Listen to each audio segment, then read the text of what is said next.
Alright, hello everyone, Outlaw and Oscar are here, and we're back in the Friday the 13th virtual cabin for one more visit.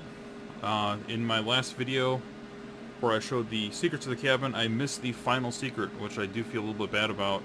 I had looked at the final item, but didn't activate it, didn't look at it long enough, and I discovered this when I was actually uploading the last video. I didn't edit the video itself, I added an updated thumbnail to it, which you may have seen. So I made this video to show the two things. One, I want to show the final secret of the cabin that I'm aware of, and two, I want to talk about the big announcement for the game that came out late last week. Gun Media announced on their Facebook page for the Friday the 13th game that they are delaying the game until spring of next year, but it's not all bad news. It's being delayed because they're adding the single-player campaign and offline bots that the fans have talked about and asked for and demanded pretty much since the game's inception on Kickstarter. That was originally a Kickstarter goal that wasn't reached. I don't know whether or not Gun Media actually reached the goal through their various funding campaigns they've done outside of Kickstarter itself.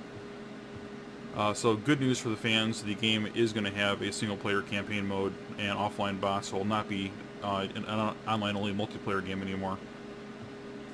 So with that announcement made, we'll get on to the secret. I've already gone through and activated all the secret hotspots in the cabin. If you're not sure what I'm talking about, go back and watch my last video.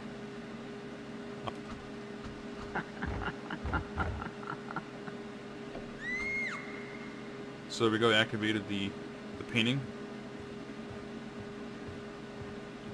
And I'll move on to show you the final secret that the cabin has to offer that I'm aware of. If I find anything else, I will probably toss up another video because I really can't wait for this game to come out. So those of you that watched the previous video, you've seen the secret room itself. The room has not changed, and here's the shrine to Jason's mother, which looks very similar to what it did in the second film with the her severed head and the sweater. And like anything else, you gotta be staying in the right spot and get everything centered properly to activate the final secret of the game. I'm not 100% sure if it's the head or the sweater that you need to focus on. I've only done this once before, so it might take me a couple tries. There we go, it's the head. That's my boy.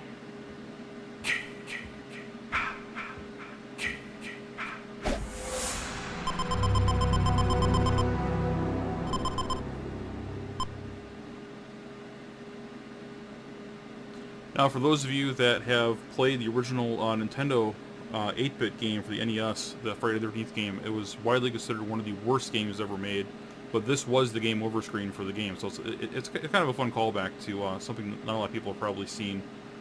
I already got the medal from the previous time I played it, and the medal actually is the thumbnail for the previous video. I'm having internet connection problems right now. So there you go. There you have it, the final secret for the cabin that I'm aware of. If I find out anything else, or if they update the cabin again with more counselors or what have you, I'll probably toss up another video. But for the meantime, that is all that the Friday the 13th virtual cabin has to offer. So I hope you enjoyed the videos, and if you did, please click like or subscribe, and I'll see you next time.